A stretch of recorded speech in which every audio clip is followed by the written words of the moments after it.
Hello दोस्तों। तो अब आज हम स्टार्ट कर रहे हैं, कंटिन्यू कर रहे हैं मैथमेटिक्स का जो रियल नंबर का पार्ट पढ़े थे उससे आगे हम आज कंटिन्यू करेंगे। ठीक है। तो पिछले क्लास में हमने देख लिया था कि रेशनल नंबर किसको बोलते हैं और रेशनल नंबर दो टाइप का होता है। मतलब रेशनल नंबर से स्टार्ट करते हैं हम। रेशनल नंबर, तो ये रेशनल नंबर क्या रहेगा, ये p/q के फॉर्म में रहेगा। ओके, ये p/q के फॉर्म में रहेगा और where q must not equal to 0, p and q belongs to integer and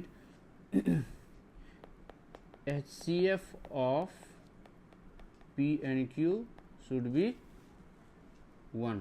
means p/q क्या होना चाहिए, सिंपलेस्ट फॉर्म में होना चाहिए। क्या है, सिंपलेस्ट फॉर्म में होना चाहिए। ठीक है, चलिए इसके बाद क्या था हाँ, every rational number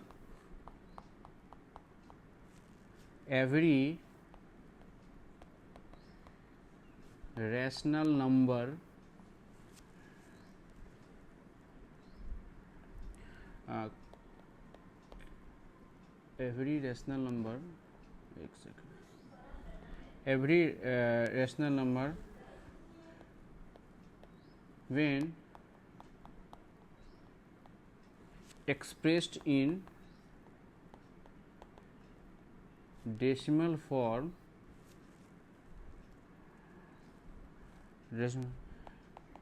it may be either in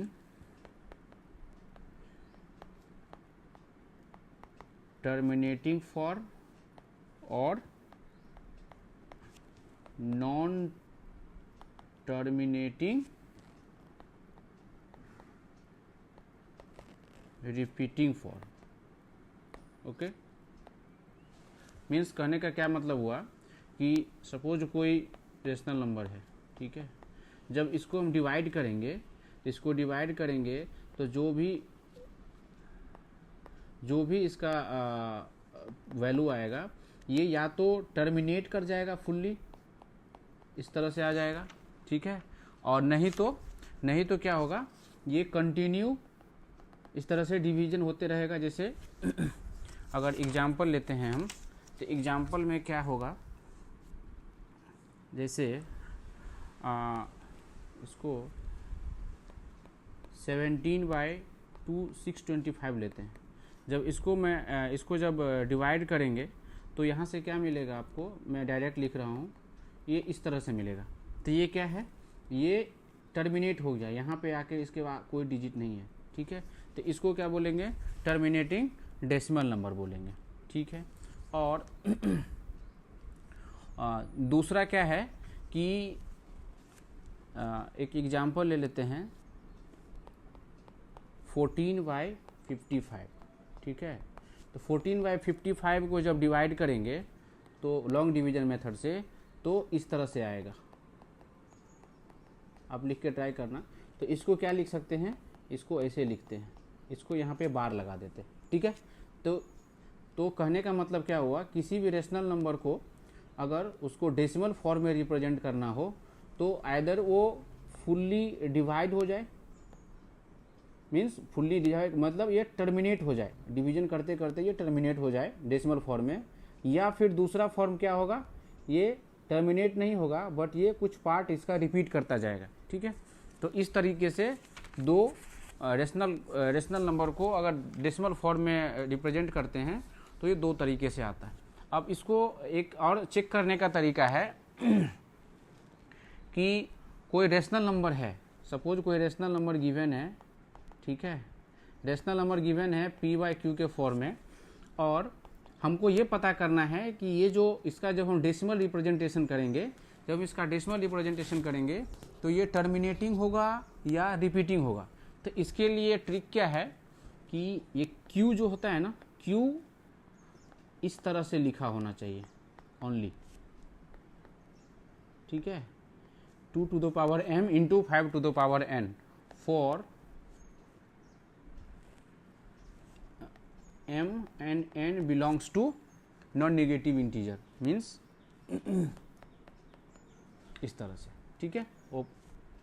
या फिर इसको लिख देता हूँ नॉन नेगेटिव इंटीजर, ठीक है।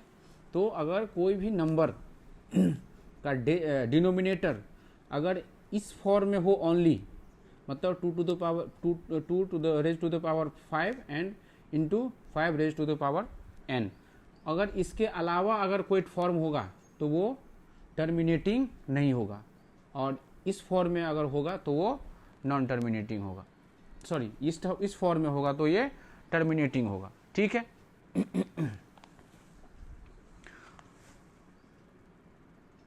अब इसको सॉल्व करने के लिए एक नंबर लेते हैं, जैसे एग्जाम्पल है 31/2 to the power 2 into 5 to the power 3। जब इसको हम डिवाइड करेंगे, ठीक है, जब इसको डिवाइड करेंगे तो इसको जब डिवाइड करेंगे तो कितना होगा, इसको सॉल्व करने के लिए क्या करेंगे 31, इसको ऊपर भी 2 मल्टीप्लाई करेंगे, और इसको मैं थोड़ा सिंप्लीफाई कर रहा हूँ कैलकुलेशन, तो यहाँ से क्या हो जाएगा 62 हो जाएगा, और यहाँ से हो 8 हो जाएगा, और ये हो जाएगा 125, तो यहाँ से इस तरह से हो जाएगा। तो यहाँ से क्या देख रहे हैं 62, तो ये जो वैल्यू आया, क्या आया, ये आया टर्मिनेट हो गया, ये डेसिमल टर्मिनेट हो गया। क्यों? क्योंकि इसका जो डिनोमिनेटर था 2 to the power 2 था इंटू 5 to the power 3 था, ठीक है। अब इसको कोई डायरेक्ट, हमको यहाँ पे एग्जांपल में हम इस तरह से लिए ताकि डायरेक्ट हमको फिर से फैक्टराइजेशन ना करना पड़े, ठीक है। अगर इसको सॉल्व करके डायरेक्ट दे दे, जैसे 31 डिवाइडेड बाई 4 इंटू 125, तो यहाँ से कितना हो जाएगा 500 हो जाएगा। तो 31 डिवाइडेड बाई 500 अगर कोई हमको दे दे तो उसको हम फैक्टराइज करके इस फॉर्म में लिखेंगे, और जब इस फॉर्म में लिखने के बाद हम फिर से क्या देखेंगे कि ये 2 to the power m and 2m into 5 to the power n के फॉर्म में है, तो यहाँ से क्या बोलेंगे कि ये टर्मिनेटिंग नंबर है, ठीक है।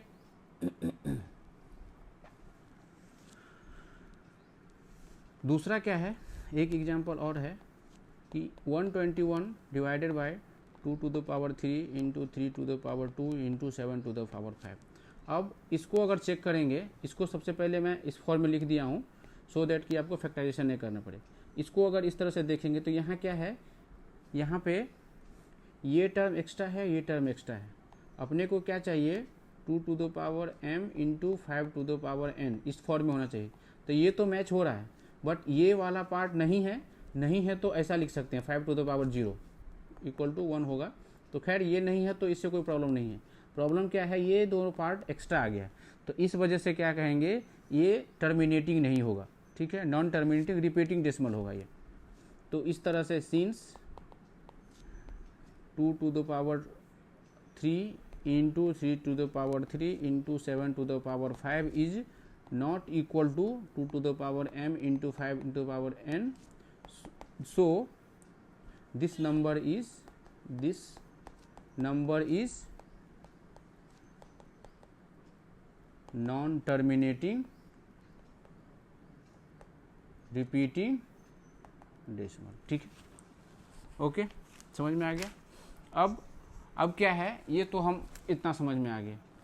अब सपोज टर्मिनेटिंग को हम अगर कोई डेसिमल फॉर्म में दे दिया, सपोज 25 दे दिया डेसिमल फॉर्म में, कोई नंबर दे दिया, तो इसको हम क्या करेंगे, इसको डायरेक्ट ऐसे लिख करके 1/4 कर देंगे। ये हो गया हमारा ये फ्रैक्शन फॉर्म है, ठीक है, ये हो गया फ्रैक्शन फॉर्म, ये हो गया डेसिमल फॉर्म। अगर हमको कोई नंबर ऐसा दे दे जो x इक्वल टू आपको 1.8 ये है, तो ये क्या है, ये एक रिपीटिंग नंबर है, repeating decimal form of rational number. तो इसको हमको अगर फ्रैक्शन फॉर्म में लिखना हो इसको कैसे लिखेंगे, इसको देख लीजिए कैसे बनाते हैं। इसको सॉल्व करने का तरीका क्या है, तो let x equal to 1 point this मान लेंगे, ठीक है। अब क्या करेंगे, इसको इक्वेशन 1 मान लेंगे, ठीक है। अब मल्टीप्लाई इक्वेशन 1 बाई 10, तो यहाँ से क्या हो जाएगा, ये 10x इक्वल टू एक डिजिट लेफ्ट चला जाएगा और ये तो कंटिन्यू होता रह जाएगा। इसका लिखने का मतलब क्या है, 1.8888, ये इन्फिनिटी तक जाएगा, ठीक है। अब इसको मान लेंगे equation 2। Now equation 2 minus equation 1 करेंगे तो क्या होगा, 10x इक्वल टू 18 प्लस 888 ऐसे है, और x इक्वल टू 1.888 इस तरह से है। जब इसको सब्ट्रैक्ट करेंगे तो यहाँ से मिलेगा 9x, और यहाँ से डेसिमल के बाद 0 हो जाएगा, और ये हो जाएगा 17, यहाँ से x हो जाएगा 17/9, ठीक है। अब 17/9 को अगर हम डिवाइड करेंगे डेसिमल फॉर्म में लिखने के लिए, तो इस तरह से ये नंबर आएगा, ठीक है। ये समझ में आएगा, बहुत बेसिक सा चीज़ है, ये क्लास 9th में भी था शायद। इसी में कुछ अब हमको कोई पूछ सकता है, आपको डाउट हो सकता है कि यहाँ 10 से मल्टीप्लाई क्यों किए, तो 10 से मल्टीप्लाई इसलिए किए कि हमको क्या चाहिए था, इस डेसिमल पॉइंट के बाद जो भी सब्ट्रैक्ट करने के बाद मिले वो हमें 0 चाहिए था। तो इसको क्या किए, 10 से मल्टीप्लाई करके ये जो 1 का पॉइंट इसको कंटिन्यू कर दिए। ये नेक्स्ट आपको क्लियर होगा, नेक्स्ट जब एक क्वेश्चन इस टाइप से लेंगे, जैसे x इक्वल टू ऐसा लेता हूँ 0.254 ये लेता हूँ, ठीक है। यहाँ देखने से क्या, यहाँ सपोज x मान लिए, इसको इक्वेशन 1 हुआ। अगर अब क्या है, हमको डेसिमल के बाद ऐसा नंबर लेना है जो कि हमें फुल्ली सब्ट्रैक्ट करने के बाद 0 आ जाए। तो यहाँ 1 को मल्टीप्लाई करेंगे 10 से, तो यहाँ कितना होगा, 10x इक्वल टू 2.54, ठीक है, 2.54। इसको फिर से इसको मान लेंगे 2। Now again multiply equation 2 by 100। क्यों 100 से, ये 2 पॉइंट है तो यहाँ 1 सपोज रख देंगे, तो ये 2 पॉइंट के लिए 100 से मल्टीप्लाई करेंगे। Now then we get what, 1000x, this much equal to 1.54. This will repeat again, okay. Consider this is as a third equation. Finally subtract equation 2 from equation 3, then we get what, then we get 1000x equal to 254 plus 5454, and this one was 10x equal to 2545454. After subtracting we will get here 990x equal to 252 equal to 0. If we find out only 990, after cancelling this we will get 14/55, mean that is 0.254 bracket this much equal to 15/55. This is what, this is decimal form, this is fractional form, okay. So you have to find out this type of question in this way.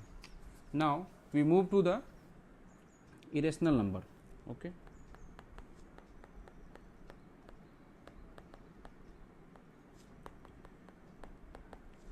Definition I have already given in the first video, that those numbers which can't be written in the form of p by q and where p is not equal to 0, that number is called irrational number. In short form you can say those number which is not written in the form of rational number, they are known as irrational number, okay. Still I am writing again, those number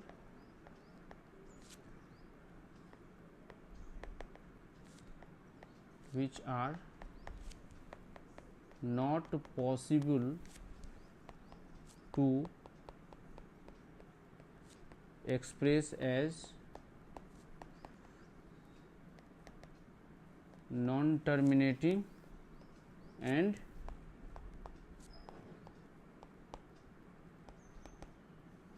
non-repeating decimal, those numbers which are not possible to express a non-terminating and non-repeating decimal,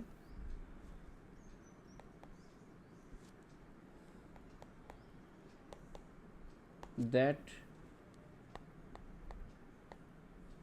number are said to be irrational number. Okay,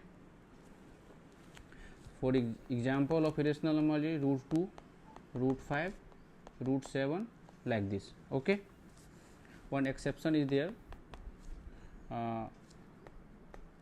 Pi is irrational number, but 22/7 is a rational number. This is why this value equal to 3.4. This value is just approximate value of pi. Okay, pi is not exact. 22.7 equal to 3.14 is not the exact value of pi. This is the approximate value of pi. That's why pi is taken as rational number and 22.7 is taken as irrational number. Okay. Some other example of irrational number is 0.2020 plus 20002, like this. This is not repeating, just continue division. You if you divide continue, you will get like this, and this will not terminate anywhere. So this is irrational number. Okay. Okay. One for defining or we have to prove root 2. Suppose we have to prove root 2 is an irrational number. Okay. Before proving this, we have to know one thing, that let P is a prime number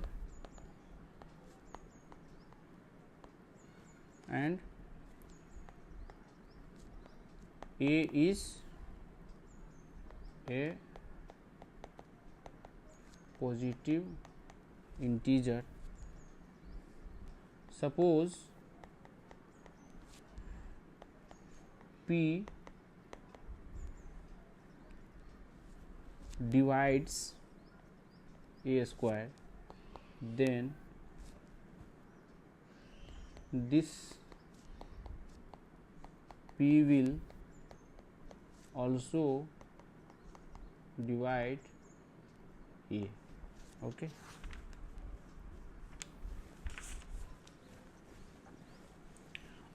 Taking some example, yes, let P equal to 5 and A equal to 10. Okay.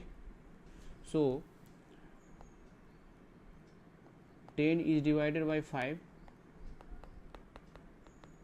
Okay, 10 is divided by 5. No. First do in this way. A square will be how much? 100. So 5 divides 100. Okay, and similarly 5 divides also 10. There is a proof, but I am skipping the proof. I am just making you understand that if P is a prime number and A is a positive integer, then suppose A square is divided by P, then P will certainly divide the A also. Okay. Now we move to the this part. Root 2 is irrational number. So let's suppose root 2 is for proving root 2 is an irrational number, we are I am planning to go with contradiction method. Contradiction method, first of all I will assume that root 2 is a rational number, and we will proceed considering root 2 is a rational number, and further calculation I will proceed, and there we will find out some contradiction where two things can't be possible at a time. Okay. So, this method I am continuing as a contradiction method. So, let root 2 is a rational number. Okay. So, if we assume that root 2 is a rational number, then root 2 can be written as p by q, where q is not equal to 0, p and q belongs to integer number, and HCF of p and q is 1, or you can say p and q are co-prime number. Okay, co-prime number. These three things condition must be fulfilled by root 2. Okay. Now we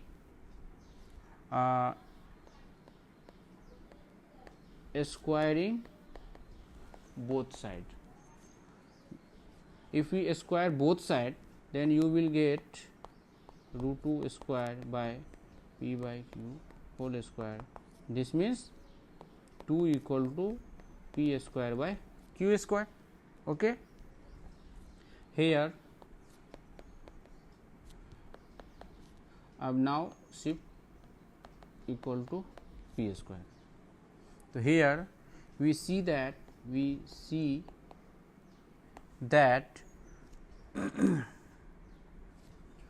2 divides p square, means 2 into q square equal to p square. This p is a factor of p square. 2 into q square equal to p square. From here we can say 2 divides p square, and from earlier explanation, if 2 divides p square, then 2 will also divide p. Okay.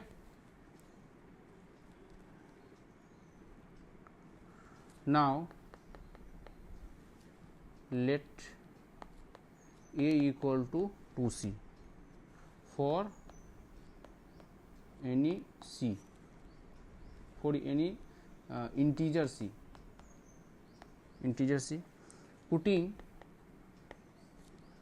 2c equal to a in equation first, where we have assumed that 2p square equal to this one, equation this. So, we will get 2p square 2q square equal to p square, 2q square equal to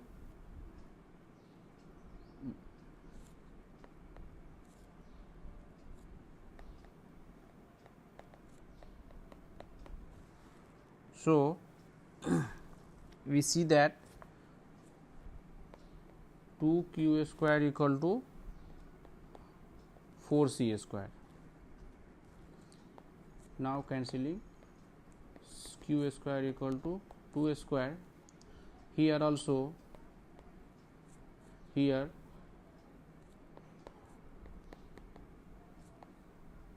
also 2 divides q square, and 2 will also divide q from first, where we have discussed that this one yes, p is a prime number, q is a possible integer. If p divides a square, then p will also divide a. Okay. Similarly, we use this again. So, p will also divide q, but what we have assumed that from here we see that from this discussion we saw that 2 is a common factor of P and Q. Here also P also divides P, or here also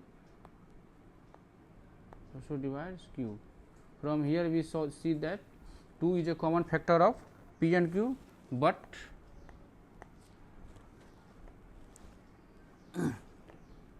we have assumed that P and Q have no common factor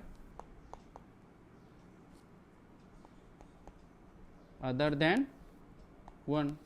So, this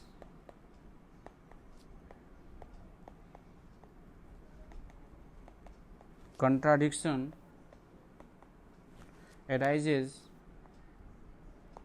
due to our assumption of root 2 as rational number. So,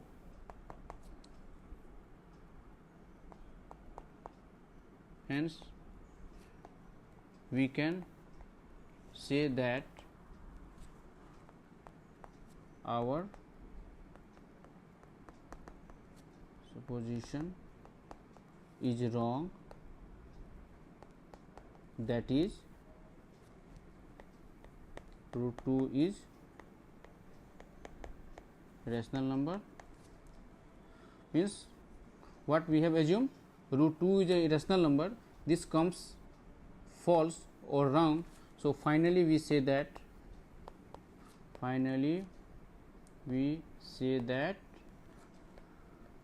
root 2 is an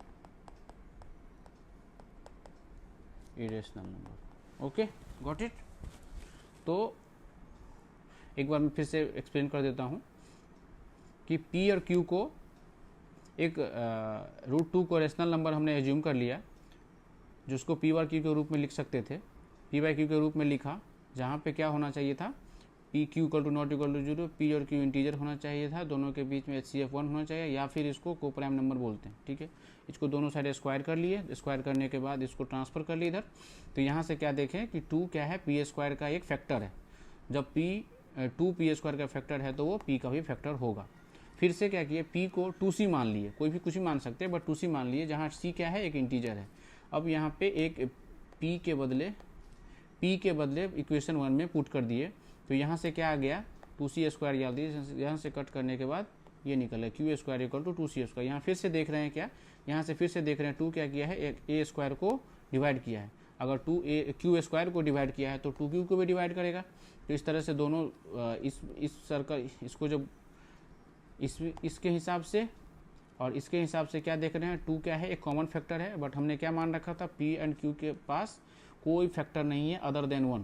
ठीक है, तो ये क्यों ऐसा हुआ, ये हुआ हमारा कंट्राडिक्ट किया. क्यों, क्योंकि हमने एज्यूम कर लिया था कि रूट 2 एक रेशनल नंबर है, जिसके वजह से यहाँ कंट्राडिक्शन अराइज हुआ. हमने पहले भी बताया था कि कुछ हम एज्यूम करके चल रहे हैं, ये लास्ट में जाके कंट्राडिक्शन प्रोड्यूस करेगा. उस समय हम क्या रियलाइज करेंगे कि जो हमने अभी माना है वो गलत होगा और उसका रिवर्स वाला सही होगा. तो रूट 2 को हमने रेशनल नंबर लेकर चले थे, जो कि मिस्टेक हो गया. जो रेशनल नंबर लेकर चले थे वो रेशनल नंबर नहीं है, वो कि इरेशनल नंबर है. चलिए ठीक है, तो अभी आज इतना ही रखते हैं. अब आगे कुछ क्वेश्चन बनाएंगे